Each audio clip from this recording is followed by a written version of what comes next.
देखिए राजीव जी, एक तो पहले हम लोगों ने यशस्वी गृह मंत्री आदरणीय अमित शाह जी को सुना, और वो जितना हाफ रहे थे, लग रहा है भारतीय जनता पार्टी भी उतना ही हाफ रही है।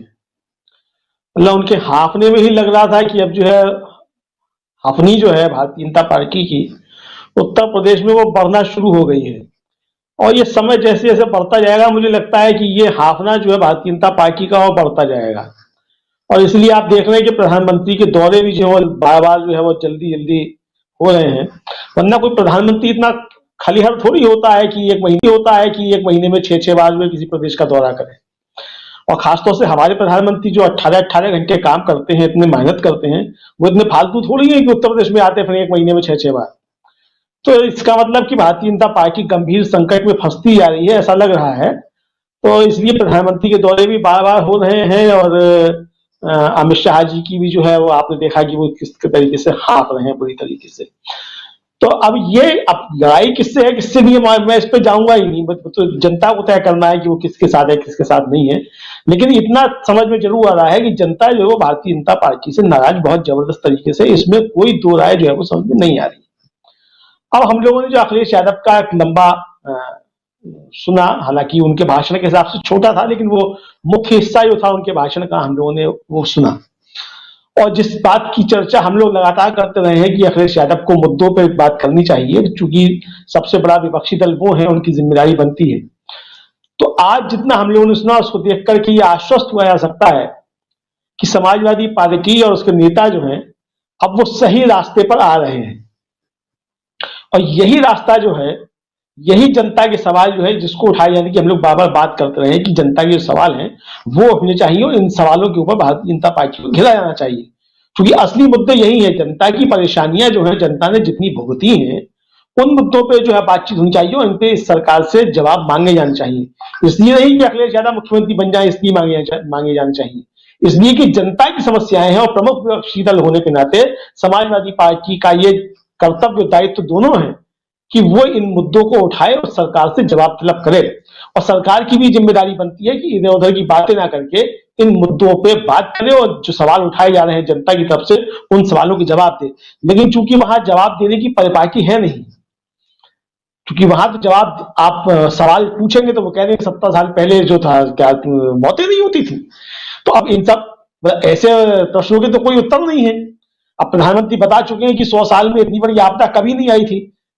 ये तो बात सही है कि 100 साल में इतनी बड़ी आपदा नहीं आई थी, मगर 70 सालों में पहली बार प्रधानमंत्री तो नरेंद्र मोदी ही है ना, जिनके सामने ये आई आपदा।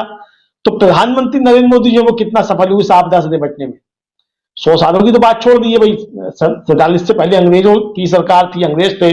फिर 70 साल नाकारा सरकारें रही बकौल प्रधानमंत्री, बकौल भारतीय जनता पार्टी।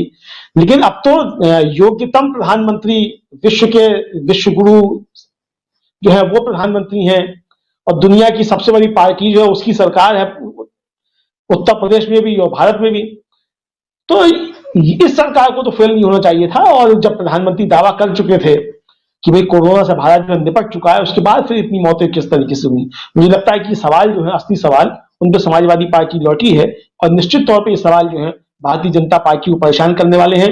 दूसरा, रायबरेली में, हालांकि रायबरेली कहा जाता है कि कांग्रेस का गढ़ है, लेकिन समाजवादी पार्टी का भी वहां गढ़ है, दोनों का है। और समाजवादी पार्टी एक तरीके से कहा जाए कि वो कांग्रेस के खिलाफ वहां अपना प्रत्याशी नहीं उतारती रही है लोकसभा में। तो लेकिन कई उनके जो है चर्चित नेता जो रायबरेली से आते हैं। तो लेकिन वहां इतना जबरदस्त तरीके से भीड़ का जुटना ये भी संकेत दे रहा है कि निश्चित तौर पे जनता की नाराजगी जो है वो तो सरकार से बढ़ रही है। और मुझे लगता है कि समय जैसे जैसे नजदीक आता जाएगा और प्रधानमंत्री के दौरे बढ़ते जाएंगे, निश्चित तौर पे नाराजगी और बढ़ती जाएगी। राजीव, देखिए राजीव जी, मुझे लगता है कि अब ये कुनबा काफी मजबूत हो चुका है। और जैसा कि आपने भी कहा कि जो छोटे छोटे दल हैं, वो छोटे छोटे दल देखने के छोटे हैं, लेकिन कुछ पॉकेट्स में वो बड़े हैं, उन पॉकेट्स के हिसाब से वहां वो बड़े हैं। तो उनको साथ लेकर के निश्चित तौर पे समाजवादी पार्टी का कुनबा जो है वो बड़ा हो गया है। और जो जिस समीकरण के आधार पर भारतीय जनता पार्टी की 2017 में सरकार बनी थी, मुझे लगता है कि उससे बड़ा समीकरण जो है वो समाजवादी पार्टी के साथ शायद हो गया है।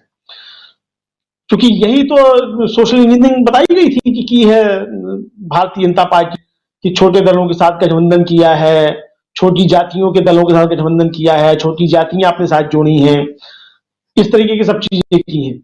तो ये काम जो है वो समाजवादी पार्टी ने भी अपने साथ कर दिया है और इसलिए मुझे लगता है कि ये जो है काफी मजबूत हो। पश्चिमी उत्तर प्रदेश में जैसे सपा कमजोर समझी जाती थी और रालोद भी अकेले कमजोर समझी जाती थी, लेकिन अब रालोद सपा के साथ आने से पश्चिमी उत्तर प्रदेश में अब समीकरण बदले हैं। तो परिस्थितियां जो है कुछ बदली हैं और मजबूती के साथ जो है यहाँ सपा रालोद का गठबंधन जो है वो आपको चुनाव में दिखाई पड़ेगा। तो अभी जो भारतीय जनता पार्टी की राह काफी कठिन है और पूर्वांचल में भी जो जिस तरीके से छोटे छोटे गठबंधन हुए उसको भी देखा भी समाजवादी पार्टी जो मजबूती की तरफ बढ़ रही है। और शिवपाल के साथ आने के साथ जो ये समझा जाता था कि भाई शिवपाल अगर अलग रहते हैं तो समाजवादी पार्टी को जो उसका गढ़ वहां जो है वो काफी चोट पहुंचाएंगे और उसमें उनको नुकसान हो सकता है, तो वो भरपाई अब अच्छे तरीके से हो गई है। अब वहां कोई कील कांटे जो है वो सब समाजवादी पार्टी ने शिवपाल के साथ मिल करके दुरुस्त कर लिए हैं। तो अब सीटों का क्या गठजोड़ होगा, किस तरीके से बटेंगे वो अलग का विषय, वो उनके आपस के बस में है कि वो कौन किसको कितनी सीटें देता है, किस तरीके से मानता है। हो सकता है कि दलों को सीटें कम दी जाए लेकिन उनके कैंडिडेट जो है वो समाजवादी पार्टी के टिकट पे ज्यादा लड़े हैं, ऐसा भी हो सकता है। तो ये उनकी आपस की अपनी मतलब समझ काम करेगी किस तरीके से काम करना है। लेकिन मुझे लगता है कि जिस तरीके से जातीय समीकरण को फिट करने की समाजवादी पार्टी ने कोशिश की है वो निश्चित तौर पे एक उत्तर प्रदेश के लिहाज से एक अच्छी चीज मुझे लगता है कि हो रही है और ये एक मजबूत जो है वो हो रहा है।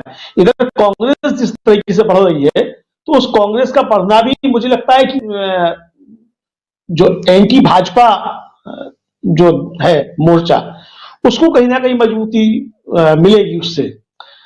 तो अब ये बाकी देखा जाता है क्या होता है, लेकिन इतना तय है कि योगी आदित्यनाथ जो है वो भारतीय जनता पार्टी के अंदर अब कमजोर पड़ते नजर आ रहे हैं, ये साफ जो है दिखाई पड़ रहा है।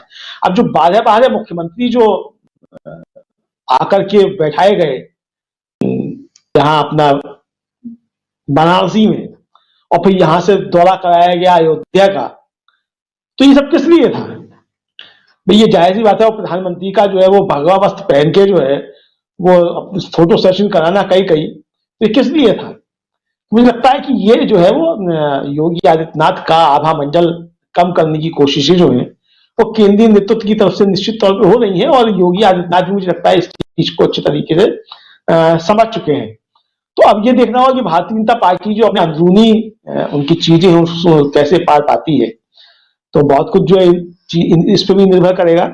और ये आपने जो बात कही मुझे भी यही लगता है कि ये जो है मतलब जयशंकर जी ने भी कहा कि भाई जब तक प्रधानमंत्री के दौरे लगते रहेंगे तब तक चुनाव की घोषणा नहीं होगी और उसके बाद ही जो है फिर वो चुनाव की घोषणा जो है वो होगी और समय कम लगेगा। अब देखिए जब चुनाव कराना या ऐसा थोड़ी कि उत्तर प्रदेश में जो है चुनाव जो है वो यहाँ भी 8 चरणों में कराए जाएंगे, एक चरण में भी कराया जा सकता है, 2 में करा लिए जाएंगे, समय कम दिया जाएगा, क्या है। तो भाई चुनाव आयोग है, स्वायत्त संस्था है, लेकिन सब जानते हैं कि यहाँ स्वायत्त संस्थाओं का पिछले 7 सालों में क्या हाल हुआ है और खासतौर से चुनाव आयोग के ऊपर किस तरीके के आरोप लगातार लगते रहे हैं और सफाई चुनाव आयोग को बार बार देनी पड़ती है। होता यह है कि भारतीय जनता पार्टी का प्रवक्ता जो पहले ट्वीट कर देता है कि चुनाव कब होंगे और चुनाव आयोग की प्रेस कॉन्फ्रेंस बाद में होती है, उसमें मालूम पड़ता है कि वही डेट घोषित की जाती है। तो ये सब जो है देखा जा सकता है कि कितने स्वायत्त जो है हमारी संवैधानिक संस्थाएं हैं। बहरहाल ये तो समझ में आ रहा है कि चुनाव दिलचस्प होने जा रहा है और तैयारियां अगर भारतीय जनता पार्टी की तरफ से तो दूसरे लोगों की भी तैयारियां जो है वो भी समझ रहे हैं कि भारतीय जनता पार्टी क्या करने जा रही है, तो वो तैयारियां उस तरीके से निश्चित तौर पर हो रही हैं और सपा का गठबंधन जो है वो मुझे लगता है कि अब काफी मजबूत स्थिति में आ गया है और जैसे जैसे समय आगे बढ़ेगा जनता का भी रुख एकदम साफ होता है, क्योंकि जनता जो है वो भारतीय जनता पार्टी से देखी जा रही है बहुत नाखुश है, इसमें तो कोई शक नहीं है।